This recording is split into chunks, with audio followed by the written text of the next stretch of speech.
오늘 말씀은 신명기 3장 12절부터 29절입니다. 그때에 우리가 이 땅을 얻음에 아르논 골짜기 곁에 아로엘에서부터 길르앗 산지 절반과 그 성읍들을 내가 르벤 자손과 갓 자손에게 주었고, 길르앗의 남은 땅과 옥의 나라였던 아르곱 온 지방 곧 온 바산으로는 내가 므낫세 반지파에게 주었노라.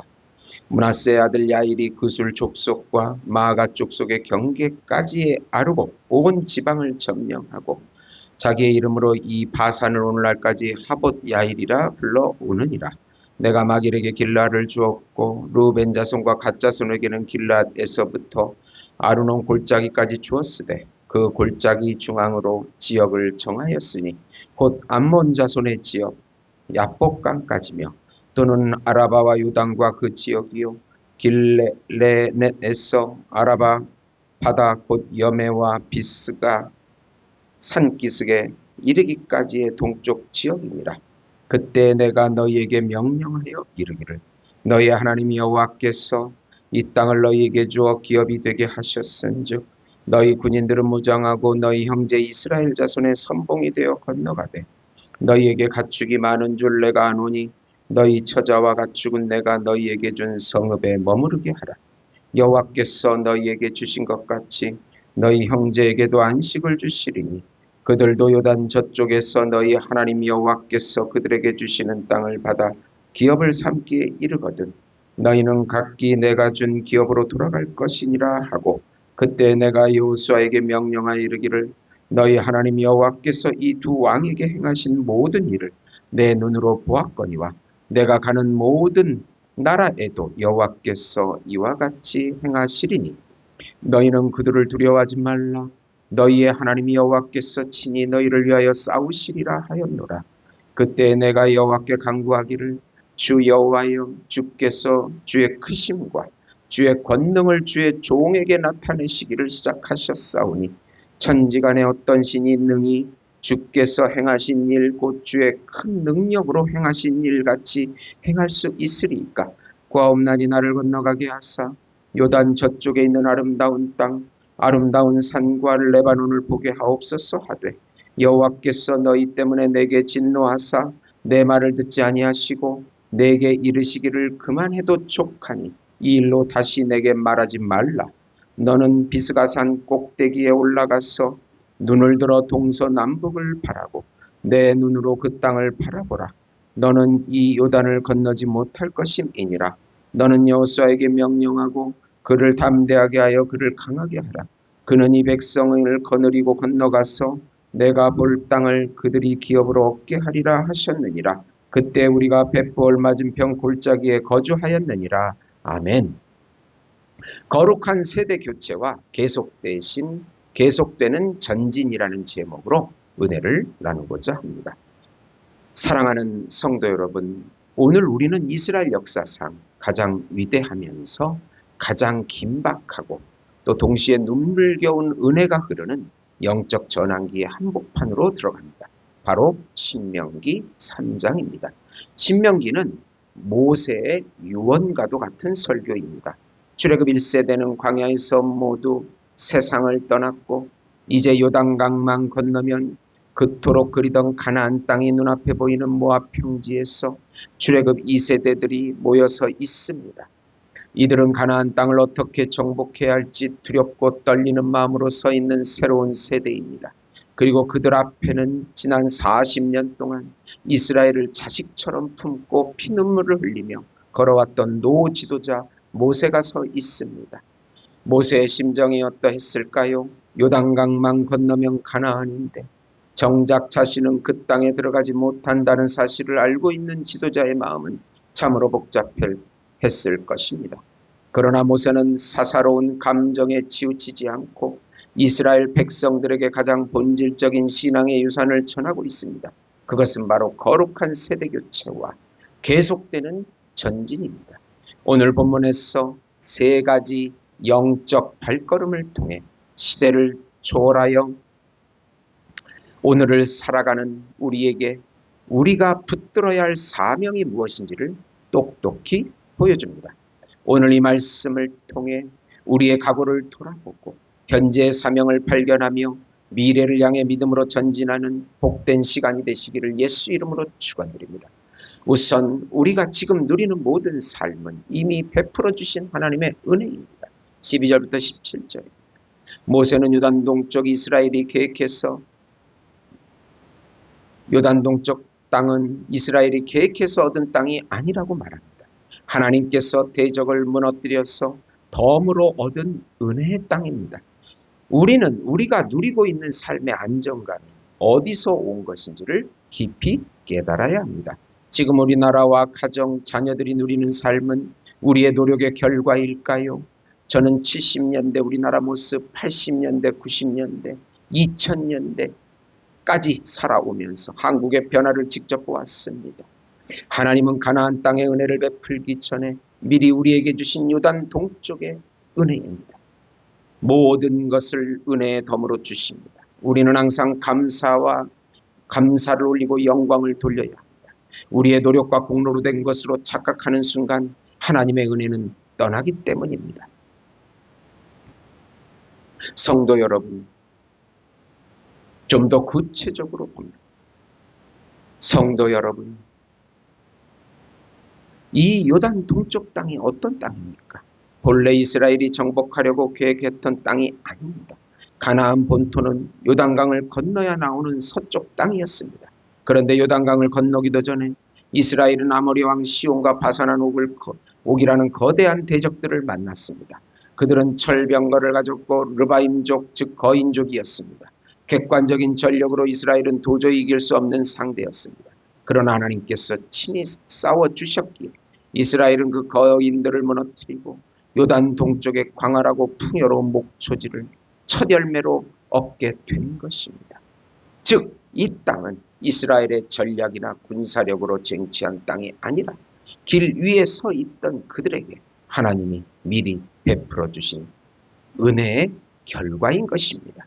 러시아의 문호 도스토옙스키는 사형 선고를 받고 총살형 집행 직전에 극적으로 감형되어 시베리아를 떠났던 경험이 있었습니다. 그는 얼어붙은 땅으로 가기 전 동생에게 보낸 편지를 이렇게 적었습니다. 지난 날을 돌아보며 내가 얼마나 시간을 낭비했는지, 얼마나 많은 시간을 잘못 보냈는지 생각하며 가슴이 피가 나는 것 같다. 인생은 선물이다. 매분 매초가 행복의 수단이 될 수 있었다. 그는 죽음의 문턱에서 비로소 지금 살아서 숨쉬는 모든 순간이 당연한 것이 아니라 하나님의 전적인 선물이며 은혜라는 사실을 뼛속 깊이 깨달았던 것입니다. 이스라엘 백성들이 요단 동쪽 땅에 서서 그 땅을 분배받을 때 그들이 잘나서 얻은 것은 단 한 평도 없었습니다. 마찬가지로 우리가 서 있는 삶의 터전, 우리가 누리는 건강, 우리의 가정과 일터, 그리고 이 예배의 자리는 결코 우연이나 내 노력의 산물이 아닙니다. 우리는 종종 더 많은 것, 아직 가지지 못한 요단 서쪽의 가나안만을 바라보며 불평합니다. 그러나 신앙의 출발은 이미 내 삶에 베풀어 주신 요단 동쪽의 은혜를 기억하는 것에서 시작됩니다. 시편 103편 2절에 내 영혼아 여호와를 송축하라. 그의 모든 은택을 잊지 말지어다. 사랑하는 성도 여러분, 영적 건망증에서 벗어나십시오.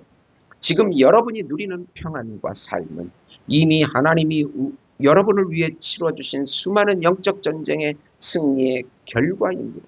그 은혜에 먼저 감사할 때 우리는 비로소 다음 단계로 전진할 수 있는 영적 능력을 얻게 됩니다.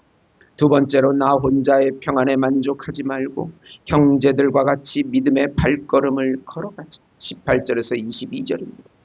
본문에서 모세는 이미 땅을 받은 지파들에게 무장하고 형제 이스라엘 자손의 선봉이 되어 같이 싸우라고 명령합니다. 이 명령은 영적 은혜의 독점을 경계하는 말씀입니다.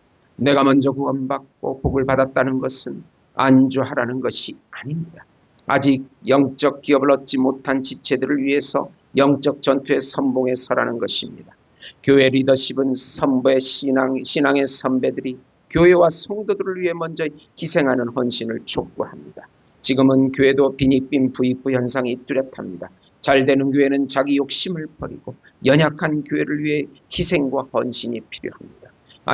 안주감에 빠지지 말고 주변을 돌아보며 연약한 지체와 함께 영적 전투를 해주어야 합니다. 하나님의 나라 전체를 볼 줄 알아야 하는 것입니다. 남극의 영하 60도가 넘는 혹독한 겨울을 이겨내는 황제 펭귄들에게는 허들링이라는 독특한 생존 방식이 있었습니다. 수백 수천 마리의 펭귄들이 서로의 몸을 밀착해 거대한 원을 만듭니다.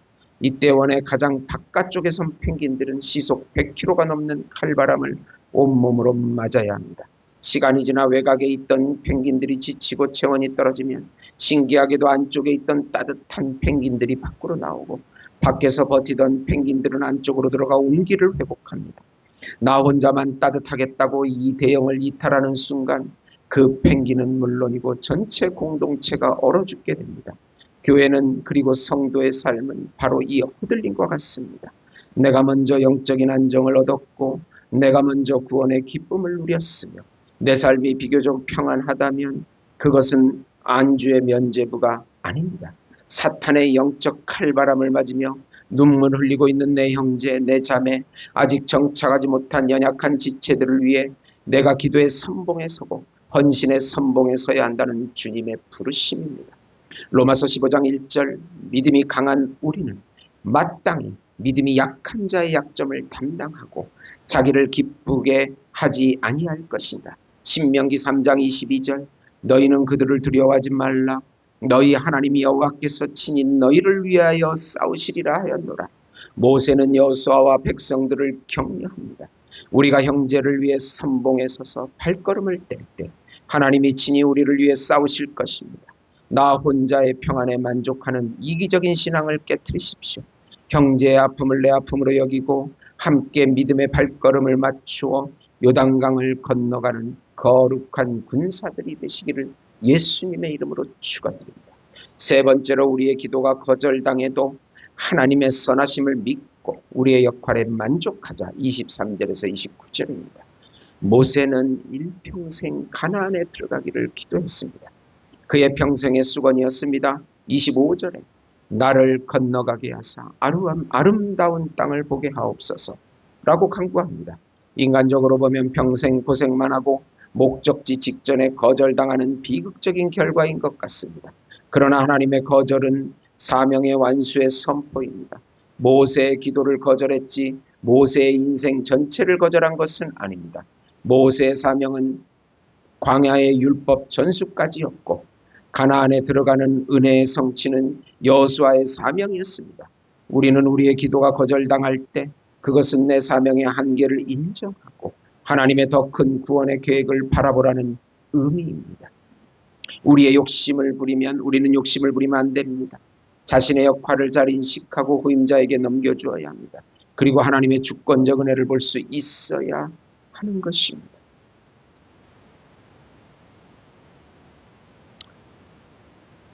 여기서 우리의 신앙의 가장 깊은 신비인 거절의 은혜와 역할에 대한 만족의 사명은 만족을 배우게 됩니다. 하나님의 거절은 모세를 향한 분노나 위기가 아니었습니다. 모세의 사명은 여기까지였기 때문입니다. 모세는 율법의 상징이자 광야의 지도자였습니다. 그의 역할은 백성들을 가나안 문 앞까지 안전하게 인도하고 하나님의 말씀을 전수하는 것까지였습니다. 가나안 땅 안에서 들어가 정복 전쟁을 치르고 안식을 얻는 것은 은혜의 성취이자 여호수아의 목인 것입니다. 올림픽에서 400m 이어달리기를 할 때 첫 번째 주자가 아무리 발이 빠르고 뛰어난 선수라 할지라도 혼자서 400m를 다 달릴 수는 없습니다. 첫 주자의 사명은 자신이 맡은 100m를 죽을 힘을 다해 달린 후에 다음 주자에게 안전하게 정확하게 바톤을 넘겨주는 것입니다. 만약 첫 주자가 나는 달리는 게 너무 좋고 1등으로 들어오는 영광을 혼자 누리고 싶다라고 바톤을 쥐고 끝까지 달린다면 그 팀은 즉시 실격 처리가 됩니다. 진정으로 팀의 승리를 위하는 위대한 주자는 가장 속도가 붙은 전성기 순간에 다음 주자를 믿고 기쁘게 바톤을 넘겨주고 자신은 트랙 밖으로 물러섭니다. 모세는 바로 그 위대한 첫 번째 주자였습니다. 자신의 기도가 거절당했을 때 모세는 하나님을 원망하거나 불평하며 주저앉지 않았습니다.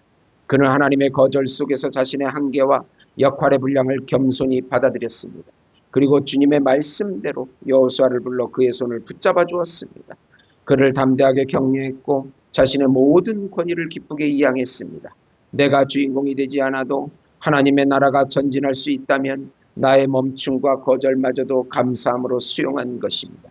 고린도전서 3장 6절에 아볼로는 심었고 나는 심었고 아볼로는 물을 주었으되 오직 하나님께서 자라나게 하셨나니. 사랑하는 성도 여러분, 때로 우리가 드리는 간절한 기도가 내 뜻대로 응답되지 않고 거절당할 때가 있습니다. 평생을 눈물로 바친 사역이나 헌신이 내가 원하는 모양으로 열매를 맺지 못하고 멈추어 서야 할 때가 있습니다. 그러나 낙심하지 마십시오. 하나님이 여기까지가 내 몫이다, 그만해도 족하다 하실 때 그 거절 속에 담긴 하나님의 선하신 뜻을 신뢰하시기 바랍니다. 내가 끝까지 주인공이 되려 하지 않고 나에게 주신 사명의 분량을 만족하며 다음 세대를 격려하고 세워주는 뒷모습이 아름다운 성도, 그것이 바로 거룩한 세대교체를 이루는 성숙한 신앙인의 모습입니다. 이제 말씀을 맺고자 합니다. 오늘 본문의 모세는 요단강을 건너지 못하고 광야에 누워산 비스가 꼭대기에서 쓸쓸히 눈을 감았습니다. 그는 가나안이라는 육신의 기업에 들어가지 못했습니다. 그러나 성도 여러분, 모세의 인생이 실패로 끝났나요? 결코 그렇지 않습니다. 마태복음 17장 예수님이 영광스러운 모습으로 변화하신 변화산상에서 예수님 곁에 서서 하나님 나라의 완성에 대해 함께 대화를 나누었던 인물이 누구입니까? 바로 엘리야와 함께 나타난 모세였습니다. 모세는 육신의 가나안 땅에는 발을 딛지 못했으나 영원한 가나안이자 참된 하나님 나라의 중심에서 예수님과 함께 승리를 기뻐하고 있었습니다. 모세는 가나안 문 앞에서 멈추어 섰지만 우리의 영원한 대장 되신 예수 그리스도께서는 십자가에서 내가 다 이루었다 선포하시고 온전한 순종의 모델이 되어 주십니다. 예수님이 사명을 완수하시고 승천하시며 성령을 통해 우리에게 복음의 바톤을 넘겨주셨기에 오늘 이방인이었던 우리가 참된 가나안인 하나님 나라의 기업을 얻게 되었습니다. 우리는 지금 거룩한 세대교체와 계속되는 전진이라는 거대한 하나님 나라의 역사 속에 서 있습니다. 과거를 돌아보세요. 우리가 지금 누리는 모든 삶은 이미 하나님이 우리에게 베풀어 주신 은혜의 터전입니다. 감사를 회복하세요. 현재를 바라보세요. 나 혼자의 평안과 안식에 눈이 멀어 주저앉지 말고 아직 영적 가나안을 얻지 못해 영적 전쟁 속에서 신음하는 형제자매들의 손을 잡고 기도의 선봉에 서서 함께 걸어가십시오. 미래를 준비하십시오. 내가 기도가 거절당하고 내 뜻대로 마침표가 찍히지 않는다 할지라도 하나님의 선하심을 의심하지 마십시오. 주님이 여기까지라고 하실 때 내 역할에 감사함으로 만족하며 우리의 자녀 세대, 다음 세대인 여호수아들을 믿음으로 축복하고 세워주십시오. 내가 멈추어도 하나님의 나라는 멈추지 않고 전진합니다. 우리에게 맡겨진 사명의 바통을 두 손에 꼭 쥐고 내게 주어진 믿음의 경주를 묵묵히 그리고 가장 아름답게 충성스럽게 달려가는 저와 여러분의 복된 삶이 되시길 예수님의 이름으로 축원드립니다. 내 뜻대로 되지 않는 것들에 대한 불평을 멈추고 요단 동편 땅처럼 이미 내 삶에 선제적으로 베풀어 주신 은혜를 기억하며 감사하는 신앙을 주옵소서. 나 혼자의 평안에 만족하지 않고 낙심하고 지친 지체들을 위해 기도와 섬김의 선봉에 서서 함께 요단강을 건너는 거룩한 공동체가 되게 하옵소서. 기도의 거절이나 사명의 멈춤 신호에서도 하나님의 선하심을 100% 신뢰하게 하시고 다음 세대와 이웃을 기쁘게 세워주는 성숙한 우리 예수 목장교회 성도가 되게 하옵소서. 우리나라를 불쌍히 여겨주시고 교회를 불쌍히 여겨주시고 우리 성도들의 가정을 지켜주시고 남아공과 네팔에 세워질 우리 예수 목장교회를 축복해 주시고 함께해 주시옵소서. 예수님의 이름으로 기도드립니다. 아멘.